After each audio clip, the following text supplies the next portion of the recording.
ॐ श्री दुर्गायै नमः। ॐ अस्य श्रीचण्डी कवचस्य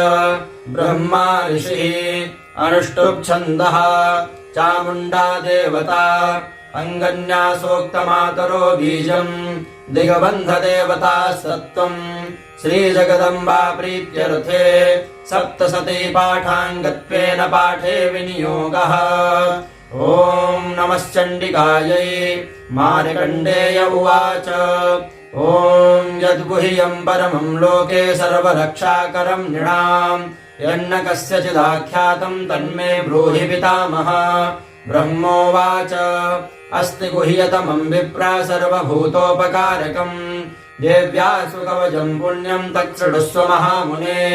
प्रथमम् शैलपुत्री च द्वितीयम् ब्रह्मचारिणी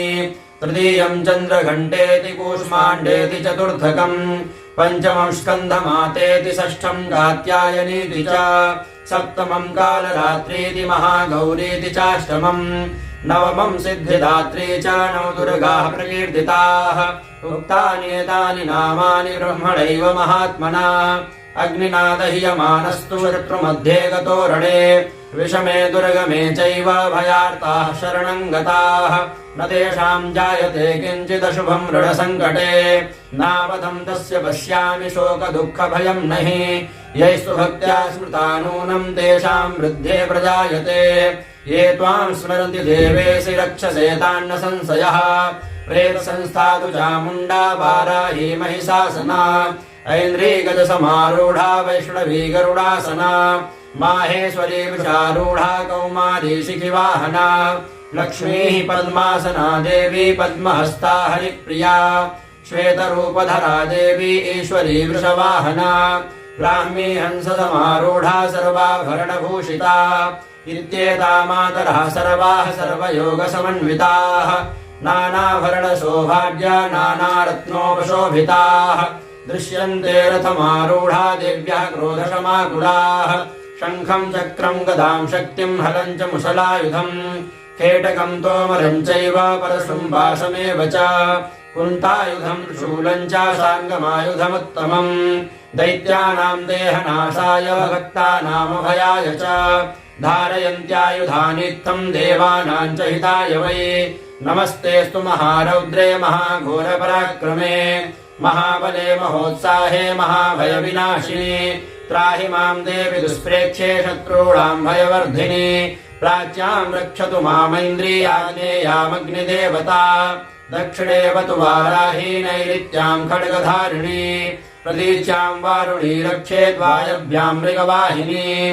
उदीच्याम् पातु कौमारी ऐशान्याम् शूलधारिणी ऊर्ध्वम् ब्रह्माणि मे रक्षेदधस्ताद्वैष्णवी तथा एवम् दशदिशो रक्षे चामुण्डा शववाहना जया मे चाकृतः पातु विजया पातु पृष्ठतः अजिता वामपार्श्वे तु दक्षिणे चापराजिता शिखामुद्योतिनी रक्षेतु मामूर्ध्नि व्यवस्थिता मालाधरी ललाटे च भ्रुवौ रक्षेत् यशस्विनी त्रिनेत्रा च भ्रुवोर्मध्ये यमघण्टा च नासिके शङ्खिनी चक्षुषोर्मध्ये श्रोत्रयोर्द्वारवासिनी कपोलौ कालिका रक्षेत् कर्णमूले तु शाङ्करी नासिकायाम् सुगन्धा च उत्तरोष्ठे च चर्चिका अधरे चामृतकला जिह्वायाम् च सरस्वती दन्तान् रक्षतु कौमारी कण्ठदेशे तु चण्डिका घण्टिकाम् चित्रघण्टा च महामाया च तालुके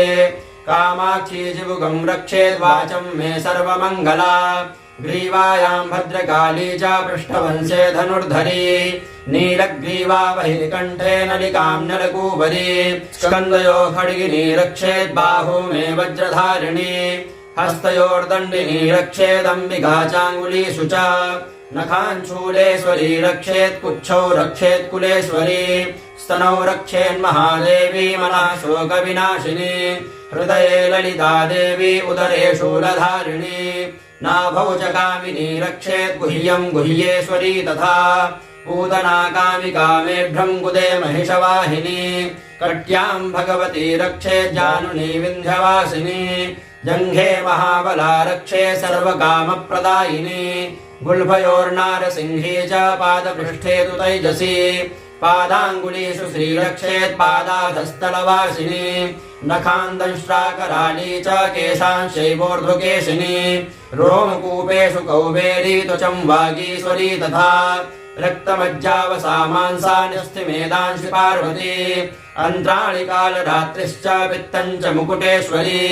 पद्मावती पद्मकोशे कफे चूडामणिस्तथा ज्वालामुखी नखज्वालामवेद्या सर्वसन्धिषु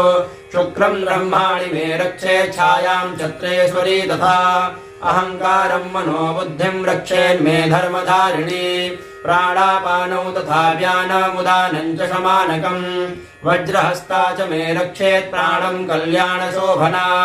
रसे रूपे च गन्धे च शब्दे स्पर्शे च योगिनी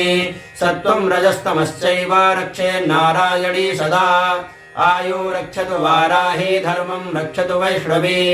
यथा कीर्तिं च लक्ष्मीं च धनं विद्यां च चक्रिणी गोत्रमिन्द्राणि मे रक्षेत् पशून्मे रक्ष चण्डिके पुत्रान् रक्षे महालक्ष्मीर्भार्यां रक्षतु भैरवी पन्थानं सुपदा रक्षेन्मार्गं क्षेमकरी तथा राजद्वारे महालक्ष्मीर्विजया सर्वतः स्थिता रक्षाहीनं तु यस्थानं वर्जितं कवचेन तु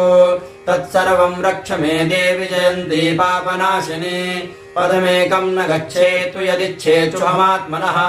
कवचेनावृतो नित्यं यत्र यत्रैव गच्छति तत्र तत्रार्थलाभश्च विजयः सार्वकामिकः यं यं चिन्तयते कामं तं तं प्राप्नोति निश्चितम् परमैश्वर्यमतुलं प्राप्स्यते भूतले पुमान् निर्भयो जायते मर्त्यः सङ्ग्रामेषु पराजितः त्रैलोक्ये तु भवेत् पूज्यः कवचेनावृतः पुमान् इदं तु देव्याः कवचं देवानामपि दुर्लभम्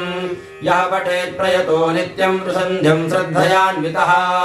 दैवी कला भवेत् तस्य त्रैलोक्येषु पराजितः